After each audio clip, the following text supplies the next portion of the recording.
मेरे प्यारे बच्चों, मैं आपका फिजिक्स टीचर कुलदीप सर।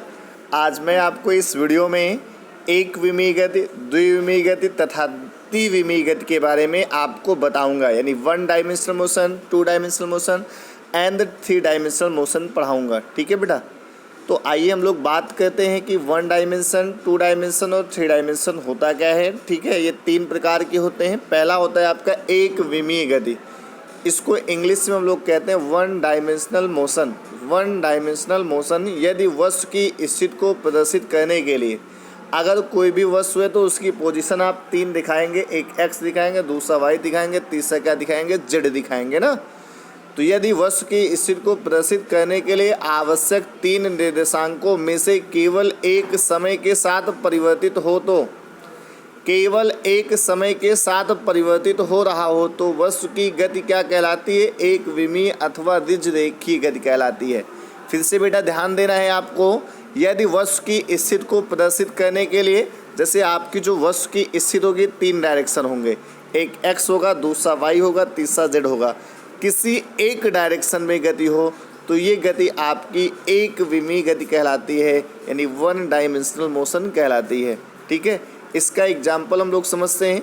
एक विमीय गति में वस्तु एक सरल रेखीय पथ पर गति करता है। एग्जाम्पल देखिए, जैसे पृथ्वी की ओर मुक्त रूप से गिरती हुई वस्तु की गति, पृथ्वी की ओर मुक्त रूप से गिरती हुई वस्तु की गति, सीधी सड़क पर दौड़ती कार की गति, सीधी पटरी पर दौड़ती ट्रेन की गति। ठीक है, ये आपके जो है 1 डायमेंशनल मोशन है। क्या है बेटा, 1 डायमेंशनल मोशन है। फिर से ध्यान देना है, यदि वस्तु की स्थिति को प्रदर्शित करने के लिए आवश्यक 3 निर्देशांकों में से केवल एक समय के साथ परिवर्तित हो तो क्या कहलाता है, वस्तु की इस गति को हम लोग एक विमीय गति कहते हैं। अब अगला वाला आप पढ़ेंगे द्विविमीय गति, उसमें 3 निर्देशांकों में से 2 समय के साथ परिवर्तित हों। ठीक है, एक विमीय में 1 परिवर्तित होगा, द्विविमीय में 2 परिवर्तित होंगे और त्रिविमीय में 3 परिवर्तित होंगे। ठीक है, तो आपका द्विविमीय गति क्या होता है बेटा, 2 डायमेंशनल मोशन क्या होता है, यदि वस्तु की स्थिति को प्रदर्शित करने के लिए आवश्यक 3 निर्देशांकों में से 2 निर्देशांक समय के साथ परिवर्तित हो रहे हों तब वस्तु की गति को हम लोग द्विविमीय गति कहते हैं। क्या कहते हैं, द्विविमीय गति कहते हैं। द्विविमीय गति में वस्तु एक समतल में गति करता है। द्विविमीय गति में वस्तु एक समतल में गति करता है। इसको आपको लर्न रखना है कि अगर द्विविमीय गति होगी तो वस्तु का जो मोशन होगा समतल में होगा। कैसा होगा, समतल में होगा। एग्जाम्पल जैसे आप समझ सकते हो द्विविमीय गति का, फर्श पर रेंगते कीड़े की गति, बिलियर्ड टेबल पर बिलियर्ड की गेंद की गति, मैदान में फुटबॉल खेलते खिलाड़ी की गति। तो ये आपके एग्जाम्पल थे बेटा, किसके एग्जाम्पल थे, द्विविमीय गति के थे। इसके बाद हम लोग पढ़ेंगे त्रिविमीय गति। आपको त्रिविमीय गति के बारे में पता है, तीनों निर्देशांकों में से तीनों निर्देशांक, ठीक है, तीनों निर्देशांक क्या हो, समय के साथ परिवर्तित हो तो इस गति को हम लोग त्रिविमीय गति कहते हैं। जैसे एग्जाम्पल आप देख सकते हैं, आकाश में उड़ती चिड़िया की गति, तीव्र हवा में उड़ती पतंग की गति, एक बर्तन में गैस की अणुओं की गति आदि। ठीक है, तो ये सारी चीज़ें आपकी क्लियर हो गई होंगी। अब इसके बाद हम लोग पढ़ते हैं अदिश राशियाँ, सदिश राशियाँ। अदिश राशियाँ क्या होती है, सदिश राशियाँ क्या होती है, आइए इनके बारे में जानते हैं। स्केलर क्वांटिटी क्या होती है, आपको 9th में भी पढ़ाया गया कि अदिश और सदिश राशियाँ होती क्या हैं। अदिश राशियों का मतलब है ऐसी राशियाँ जिसमें क्या हो, केवल दिशा हो। ठीक है, यानी केवल परिमाण हो, दिशा ना हो। यानी वे भौतिक राशियाँ जिन्हें प्रदर्शित करने के लिए केवल परिमाण की आवश्यकता होती है, दिशा की नहीं होती है, अदिश राशियाँ कहलाती हैं।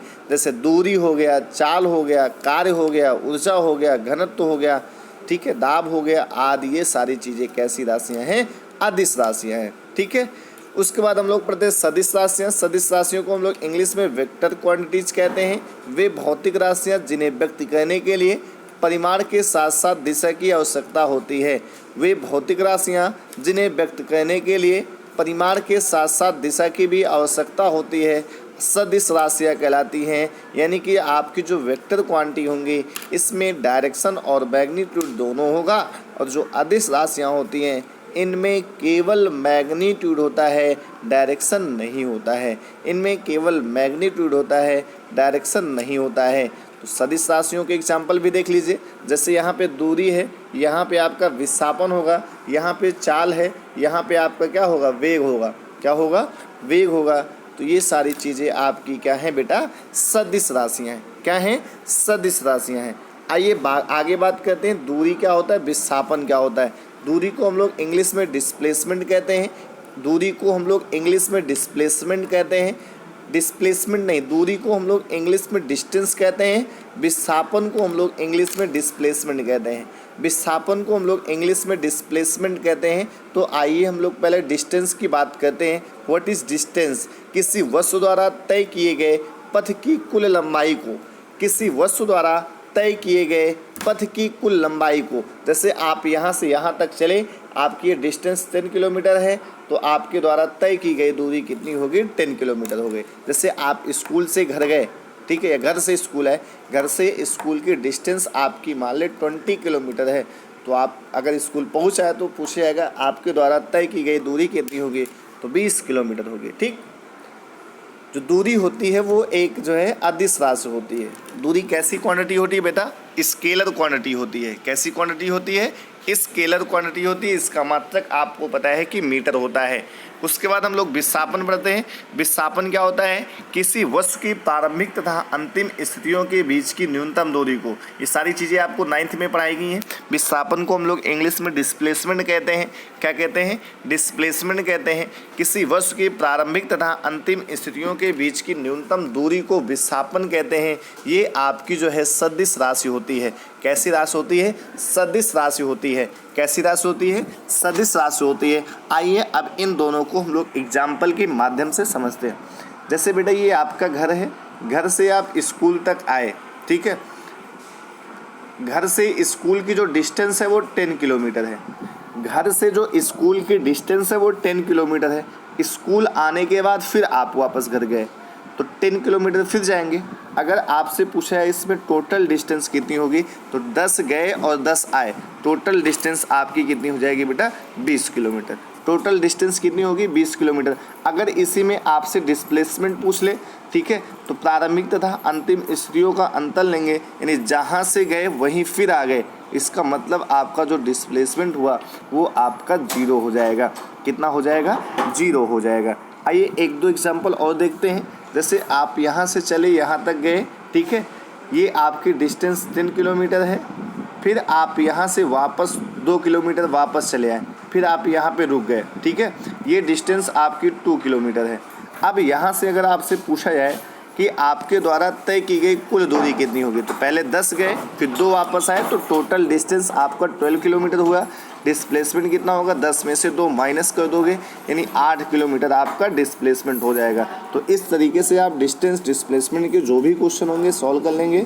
Thank you, stay home, be safe, keep studying.